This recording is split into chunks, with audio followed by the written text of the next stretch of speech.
Muy buenas noches, bienvenidos a Contexto Global de France 24. Yo soy Elena Lozano y todo lo que verá a continuación es noticia. Iniciamos.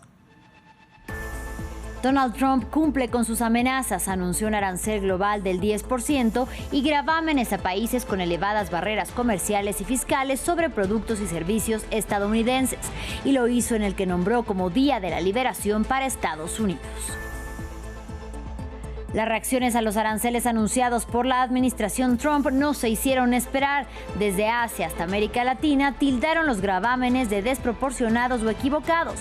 El Congreso de Brasil aprobó una ley para responder y desde la Unión Europea, Ursula von der Leyen hablará en unas horas. Israel amplía su ofensiva en la Franja de Gaza y amenaza con anexionarse grandes áreas del enclave palestino. El primer ministro Benjamín Netanyahu sentenció que el ejército está dividiendo el enclave y creando un nuevo corredor de seguridad para poder recuperar a los rehenes. Por su parte, Hamás anunció que no responderá a la propuesta israelí de alto el fuego.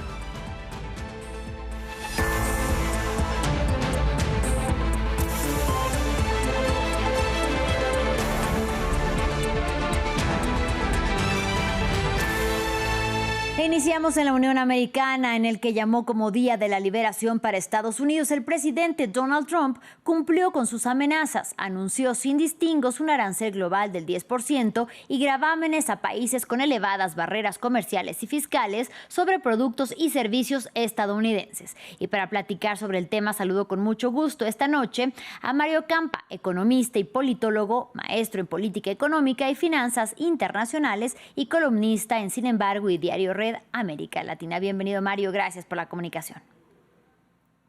Hola, ¿qué tal, Elena? Un gusto estar con ustedes esta tarde. Para nosotros, Mario, pues Donald Trump presentó, como bien sabe, unas gráficas con cifras sobre los aranceles de otros países hacia Estados Unidos y también de los que él piensa imponer a dichos países. ¿Se puede creer y confiar en las cifras presentadas por el republicano que, bien sabemos, maquilla o cambia cifras o datos y así los presenta?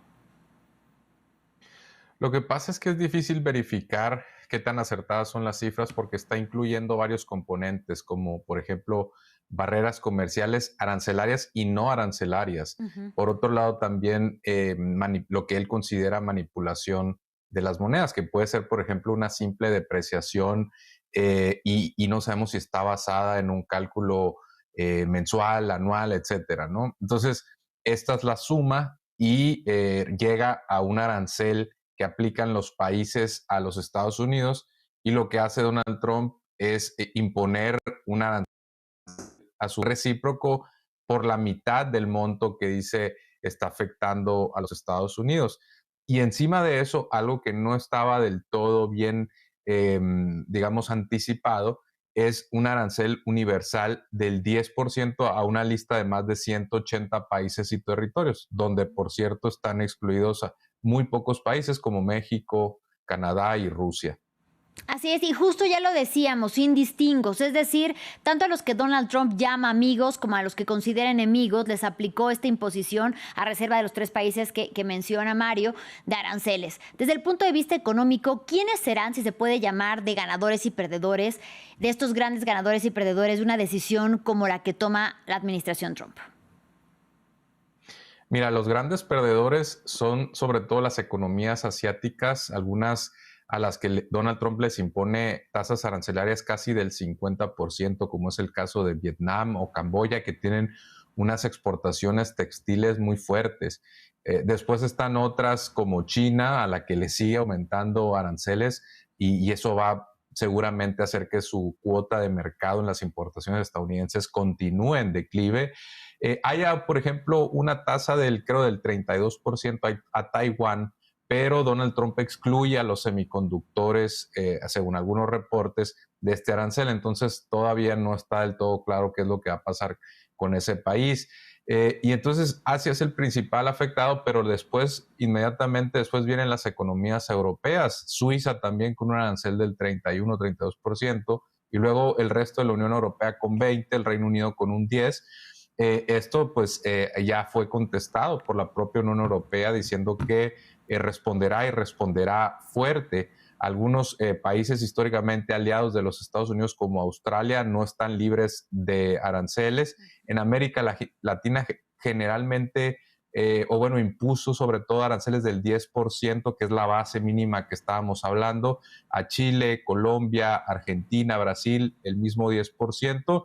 Y en los ganadores relativos, porque es difícil considerar que en una guerra comercial ya de talla mundial vaya a haber ganadores, pero relativamente los menos afectados son Canadá y México. Eso no quiere decir que estén exentos de dislocaciones, porque por ejemplo sabemos que el arancel del 25% al aluminio afecta sobre todo a Canadá, el 25% al acero afecta a Canadá, México y también un poco a Brasil, y después están otros aranceles que también están en estos momentos que son motivos de disputa, como son los automotrices, porque no se sabe si van a ser calculados a partir de la diferencia del precio del automóvil y las autopartes estadounidenses, o si al llegar a cierta cuota de contenido regional van a librar el arancel del todo. Son cosas que se irán resolviendo en los siguientes días, pero entre tanto crean mucha incertidumbre. Y justamente para hablar de Canadá y México, que bien lo plantea Mario, ellos quedan exentos de este nuevo gravamen. Sin embargo, como bien decía, el 25% continúa para ellos como para otros países del mundo. Esta respuesta considera, según su análisis técnico, que se da porque son vecinos de este continente norteamericano, porque comparten este tratado trilateral, el TEMEC, o por la respuesta quizá que han tenido los gobiernos tanto de Claudia Sheinbaum en México como el de Canadá de McCartney. ¿A qué se debe? Probablemente sea una combinación de distintos factores. Sin duda, las negociaciones de gobiernos. Hay que recordar que Canadá acaba de cambiar en el caso del primer ministro del Partido de los Liberales, ya no es Trudeau, ahora es Mark Carney, lo que refrescó un tanto la relación bilateral. Y luego también Donald Trump ha manifestado que ha tenido buenas conversaciones con Claudia Sheinbaum de México. Sin duda no estorban, pero también puede ser que haya una consideración especial por estar tan integradas las cadenas regionales de suministro, de proveeduría, también porque en estos países hay mucha presencia de armadoras automotrices norteamericanas, entonces probablemente se busque algún tipo de deferencia. Y después están probablemente también los cabildeos de estas empresas al propio Donald Trump, que dice que acepta llamadas de los gerentes ejecutivos. Ahora, lo más probable que suceda es que Donald Trump está poniendo aranceles altos también a países como Japón, como Corea, que son poderosos en términos automotrices. Es más probable que ahí empiecen a reducir producción que en México o en Canadá, y quizá eventualmente trasladen parte de la producción a los Estados Unidos, ¿no? Bien, todo eso está por verse y por supuesto ese desde el ángulo económico, pero habremos también de analizar más adelante el ángulo geopolítico de cómo podrá esto afectar las relaciones, sobre todo con sus socios más cercanos. Muchísimas gracias, Mario Campa, y hasta la próxima. Gracias, Elena. Buena tarde. Hasta la próxima. Y tras el anuncio por parte de Donald Trump de imponer aranceles recíprocos a más de 180 países, líderes de las naciones afectadas reaccionaron, aunque sin fijar una posición unificada. Por un lado, algunas naciones sopesan no aplicar medidas por el momento, otros gobiernos están analizando el impacto de las medidas para responder más adelante, mientras que otros países anuncian el establecimiento de medidas similares con la finalidad de evitar daños a sus propias economías. Más en el siguiente informe. Superada la expectativa, se debe pasar a la acción. Tras conocerse la aplicación de aranceles recíprocos por parte de Donald Trump, los gobiernos afectados comienzan a evaluar su respuesta. En Canadá, su primer ministro teme que la medida afecte directamente a millones de sus ciudadanos. Esto nos afectará, pero esta serie de medidas afectará directamente a millones de canadienses. Vamos a combatir esos aranceles con contramedidas. Canadá, al igual que México, es un importante socio comercial de Estados Unidos, pero estos países, aunque han sido cuestionados por Trump, no sufrirán con tarifas en reciprocidad, pero sí se verán afectados por los aranceles ya anunciados por el fentanilo y la entrada en vigor al impuesto a los autos y al acero. En Europa, Reino Unido indicó que mantendrá la calma, pero desde Italia, Giorgia Meloni calificó la medida como errónea. Haremos todo lo posible para trabajar hacia un acuerdo con Estados Unidos, con el objetivo de evitar una guerra comercial que inevitablemente debilitaría a Occidente en favor de otros actores globales. Australia no responderá, bajo el argumento de que espera evitar un aumento de costos para los hogares. No nos sumaremos a una competencia desleal que resulte en precios más altos y un crecimiento más lento. Con excepción de México, algunas naciones de América Latina fueron castigadas. Brasil y Colombia evalúan acciones para proteger la industria. Estamos analizando las medidas, sobre todo para proteger nuestra industria nacional y a nuestros exportadores. En la Unión Americana, ciudadanos de algunos estados comienzan poco a poco a elevar su voz ante el temor de un incremento en los precios para los próximos meses. Y en territorio mexicano continúan varados migrantes venezolanos que fueron deportados desde Estados Unidos. Esto ocurre porque hacen filas afuera de la embajada de su país a la espera de que las autoridades les asignen un lugar en alguno de los vuelos de repatriación. Muchos llevan semanas acampando y esperando ser el siguiente en abordar un vuelo del llamado Plan de Vuelta a Casa, que fue acordado entre los gobiernos de Claudia Sheinbaum y de Nicolás Maduro. Para este jueves, de hecho, el presidente de Venezuela anunció que un avión recogerá cerca de 300 migrantes, en su mayoría niñas y mujeres, para llevarlos de vuelta a casa. Ahora vamos a Oriente Medio, porque Israel anunció una importante expansión de las operaciones militares en la Franja de Gaza, afirmando que se tomarían extensas áreas del enclave palestino y se añadirían a sus zonas de seguridad junto con evacuaciones masivas de la población. Por su parte, Hamás aseguró que no responderá a la contrapropuesta de Israel de un cese el fuego. Lejos de caminar hacia la paz, los únicos avances que se producen en Gaza son militares. Por aire y tierra, las tropas israelíes son implacables. Anoche en la Franja de Gaza cambiamos de marcha. El ejército está tomando territorio, atacando a los terroristas y destruyendo la infraestructura.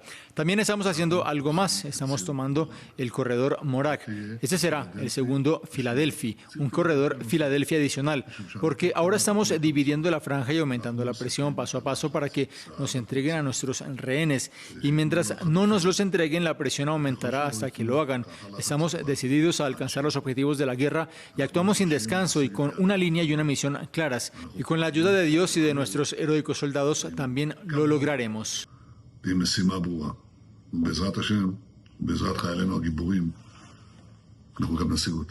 Movimientos que se producen paradójicamente mientras Israel manda propuestas de tregua, 40 días de alto el fuego, a cambio de 11 rehenes vivos y 16 cautivos muertos.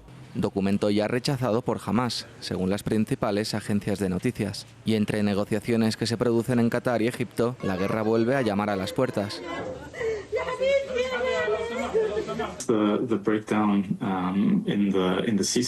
Desde la ruptura del alto el fuego tenemos unas 200.000 personas desplazadas. Creo que es importante señalar que se trata de 200.000 personas que se han vuelto a desplazar. Ayer mismo hablé con una persona que se había desplazado 15 veces de un lugar a otro, buscando algún tipo de seguridad y sin encontrarlo.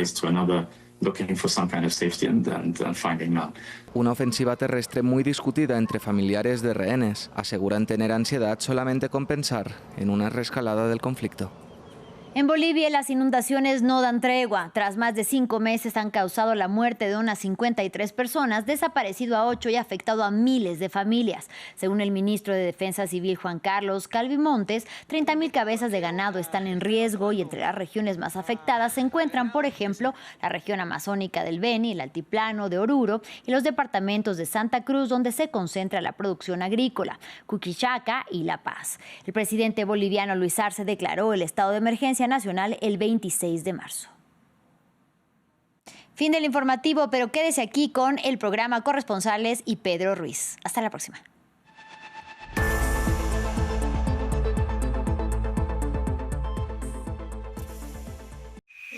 Ellos observan, alertan, testifican, filman, fotografían. Son la voz de los que no la tienen. Son sus ojos alrededor del mundo. Los Observadores, una red de 5.000 ciudadanos comprometidos junto con France 24. Imágenes y testimonios de aficionados verificados por nuestros periodistas, transmitidos cada semana. Acompáñenme en Los Observadores por France 24 y France24.com.